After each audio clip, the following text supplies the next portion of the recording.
नमस्कार, मैं अजय कुमार और आप देख रहे हैं देसी अड्डा। हमारे साथ हैं देसी अड्डा के वरिष्ठ संपादक राकेश तिवारी। आजकल चिराग के राग कुछ बदलते हुए नजर आ रहे हैं। क्या चिराग पासवान की नीतीश कुमार जी के साथ कुछ सेटिंग हो गई है? क्योंकि यह भी देखा जा रहा है कि चिराग पासवान भारतीय जनता पार्टी के कई मुद्दों पे बोलते हुए नजर आए हैं। कभी मोदी के हनुमान कहे जाने वाले चिराग पासवान हर मुद्दों का समर्थन करते थे। आज कहीं ना कहीं कुछ गतिरोध देखा जा रहा है। तो क्या है चिराग पासवान के इस बड़बोलेपन का कारण? आज हम इसी पे चर्चा करेंगे अपने संपादक राकेश तिवारी से। तो आइए बात करते हैं और समझते हैं।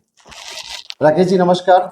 धन्यवाद। आजकल ऐसा देखा जा रहा है कि चिराग पासवान अपनी संभावनाओं की तलाश में बड़े उतावलेपन हैं और कई मुद्दों पर भारतीय जनता पार्टी के साथ भी उनकी विचार जो है नहीं बैठ रही है और ये भी समझा जा रहा है पता नहीं नीतीश कुमार के साथ उनकी केमिस्ट्री कुछ ज़्यादा बैठ गई है। तो क्या कारण है इसके पीछे? देखिए, जिस धैर्य ने चिराग पासवान को राजनीति में इतना ऊपर पहुंचाया, डर इसी बात की है कि कहीं उनका उतावलापन उन्हें राजनीति के फिर उसी जगह पे न ले जाए जहां वह से उठ के फिर से वो चलना शुरू किए थे। अब देखिए, बीजेपी जो गेम करती है या बीजेपी जो खेल करती है, उसे खेल करने में महारत हासिल है। इस बात को तो समझना मुश्किल है। इसको आप समझिए। बीजेपी ने आपके सर पे हाथ रखा और आपका कद बड़ा हो तेजी गया। से बड़ा हो गया कद। तो आप यदि अपनी शक्ति को भूल जाए कि वो शक्ति कहाँ से मिली है, तो फिर राजनीति में बहुत पीछे चले जाएंगे। जिस चाचा को दरकिनार कर बीजेपी ने चिराग पासवान को आगे बढ़ाया, उस चाचा को बीजेपी ने इसीलिए जिंदा रखा है कि जब मौका मिलेगा तो दवाई और इलाज दोनों साथ साथ होगा। डॉक्टर, राजनीति के डॉक्टर हैं, बड़े बड़े दिग्गज हैं। तो ये अलग बात है कि चिराग पासवान मौसम वैज्ञानिक हैं, लेकिन उन्होंने जिस धैर्य का परिचय दिया था और जिस दृढ़ता के साथ वो नरेंद्र मोदी के साथ खड़े थे, अब उसी के खिलाफ जा रहे हैं। तो देखिए, चिराग पासवान अपनी पार्टी को मजबूत करने के लिए अपने सिद्धांतों पर जरूर खड़े हैं, लेकिन कोई भी बड़ा उनसे बड़ी पार्टी जो है वो ये नहीं चाहेगी कि चिराग पासवान उनको आंख दिखाए। अब एक तो नीतीश कुमार से बीजेपी जला हुआ है पहले से ही। कैसे नीतीश कुमार को आगे बढ़ाया और कैसे ही नीतीश कुमार उसके लिए मुसीबत बन के खड़े हैं, भले साथ में ही है, वो जानती है। तो चिराग के पास जो मौका था वो थोड़ा सा पाने के बाद ही वो चिराग पासवान ने ये दिखाना शुरू कर दिया। तो अब बीजेपी को इस बात की भनक लग गई कि जिस दिन चिराग के पास शक्ति आएगी, चिराग के पास पावर होगा, उस दिन वो बीजेपी के बात मानने वाले नहीं हैं। इस बात से उसको पता चल गया। तो इसीलिए बीजेपी ने उनका इलाज भी करना शुरू कर दिया है और अमित शाह और पशुपति पारस में गुप्त मीटिंग भी हुई और इस मीटिंग के जैसे ही भनक चिराग पासवान को लगा तो वो उतावले हो गए, वो आ गए, वो समझ गए कि भाई अब उनका इलाज शुरू हो चुका है। देखिए, चिराग पासवान इधर यदि कई मुद्दों पर आप देखेंगे तो बीजेपी के खिलाफ बोलते हुए नजर आए, उनके सिद्धांतों से अलग नजर आए।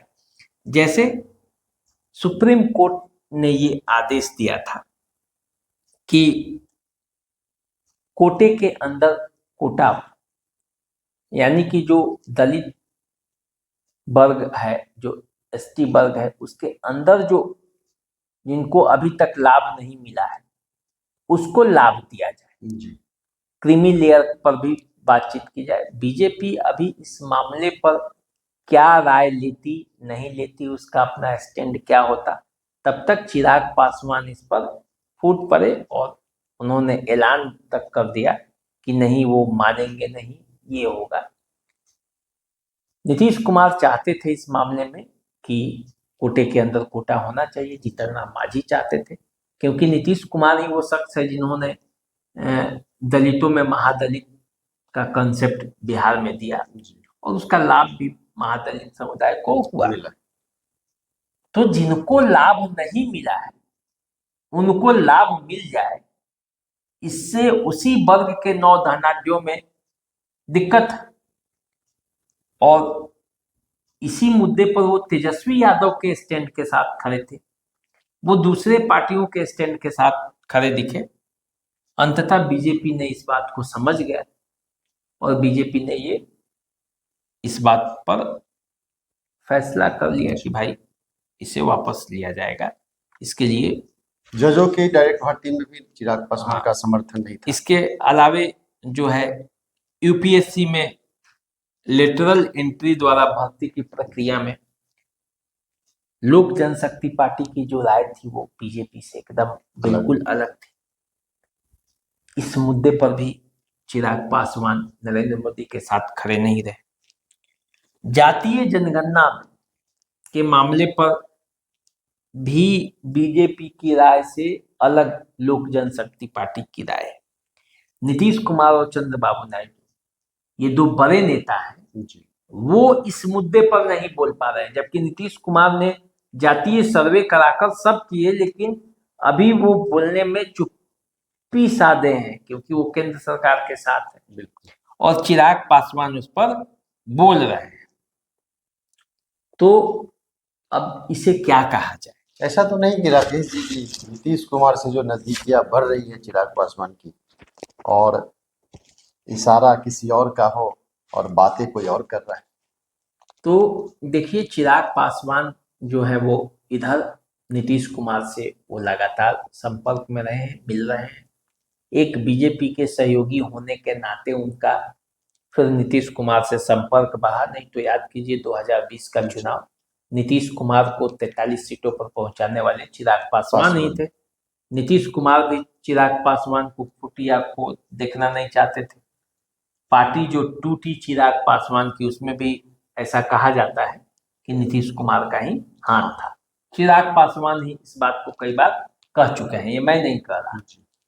अब चिराग पासवान और नीतीश कुमार की नजदीकियां बनी हैं, उनको पार्टी कार्यालय भी अपना मिल चुका है। कई बार वो चाचा के पास पहुंच के उनका पांव भी छू रहे हैं। तो चिराग पासवान को ऐसा लग रहा होगा कि नीतीश कुमार के बाद वो बिहार के मुख्यमंत्री हो सकते हैं यदि चिराग पासवान पर नीतीश कुमार का आशीर्वाद रहा। मोदी उस पद को नहीं दिला सकते क्योंकि नरेंद्र मोदी बीजेपी के लीडर हैं और बीजेपी में भी को भी सत्ता चाहिए, तो बिहार में वो अपने किसी नेता को बनवाएंगे। बिल्कुल, या ऐसा समीकरण बने। तो इसीलिए चिराग पासवान जो है वो धीरे धीरे दबाव की राजनीति करने लगे और वो इतना कुछ दिखाने लगे हैं कि अब बीजेपी को इस बात की समझ आ गई कि यदि कद ज्यादा बढ़ाया जाएगा तो चिराग पासवान कहीं उनके लिए भस्मासुर साबित न हो जाए, और इसीलिए फिर से पशुपति पारस को एक्टिव किया जा रहा है। नहीं तो बिहार की राजनीति, क्या कहिए देश की राजनीति में बीजेपी ने पशुपति पारस के कैरियर को ही खत्म कर दिया। तो अब फिर से पशुपति पारस को जिंदा किया जाएगा। देखिए, राजनीति संभावनाओं का खेल है और इसमें राजनीति में संतुलन का बड़ा महत्व है। यदि आप संतुलन को साधे रखिएगा तो आप कोई भी काम कर सकते हैं। जैसे नीतीश कुमार ने बिहार की राजनीति में एक संतुलन बनाया है, तभी वो 18 सालों से 20 सालों से वो बिहार के मुख्यमंत्री की कुर्सी पर है। सीट उनका कम होता है, लेकिन नीतीश कुमार ने सत्ता का ऐसा संतुलन बनाया है कि वो चाहे नीतीश कुमार खड़े हैं, इधर से आके भी उन्हीं को समर्थन, इधर से आके भी उन्हीं को समर्थन, मुख्यमंत्री उन्हीं को बनना है। तो इसीलिए राजनीति में संतुलन का बड़ा महत्व है और इस संतुलन को बीजेपी अब समझ चुकी है और इसीलिए वो पशुपति पारस को भी एक्टिव करना चाहती है। वो ये नहीं चाहती कि उनको एक तरफा उनको खत्म कर दिया जाए, क्योंकि जैसे ही पशुपति पारस खत्म हो, चिराग पासवान की मनमानी और बढ़ेगी और बीजेपी के वो बातों को मानेंगे कि नहीं मानेंगे ये आने वाले समय में पता चलेगा। लेकिन जिस तरह से 3-4 मुद्दों पर उनका रुख स्पष्ट आया और जिस तरह से झारखंड में भी चुनाव लड़ने का वो ऐलान कर चुके हैं कि अकेले भी लड़ेंगे, तो ये सब चुनौतियां बीजेपी के सामने है और बीजेपी इस बात को देख रही है। तो इसलिए राजनीति में कब कौन किसका साथी, कब कौन किसका दोस्त होगा, ये कहा नहीं जा सकता। लेकिन एक बात तो तय है कि चिराग पासवान अब मोदी के हनुमान नहीं है, ये बात तय है, क्योंकि वो अपनी पार्टी के हनुमान, अपने पार्टी के लिए, वो अपने पार्टी के कार्यक्रमों के लिए, अपने पार्टी के सिद्धांतों के लिए वो चल रहे हैं। अब उस बीच में यदि नरेंद्र मोदी की पार्टी की बुराई भी करनी पड़े, उनके नीतियों का मुखालफत भी करना पड़े, तो वो करने से हिचकेंगे नहीं। उन्होंने इस बात को साबित भी किया है। तो चिराग पासवान के बदलते हुए सुर चिराग पासवान को आगे लेकर जाएगा या फिर चिराग पासवान के फैसले से उनको क्या नतीजा सामने आएगा, वो तो समय बताएगा। तो आप देखिए, इंतजार कीजिए और नमस्कार स्वीकार कीजिए। नमस्कार। नमस्कार।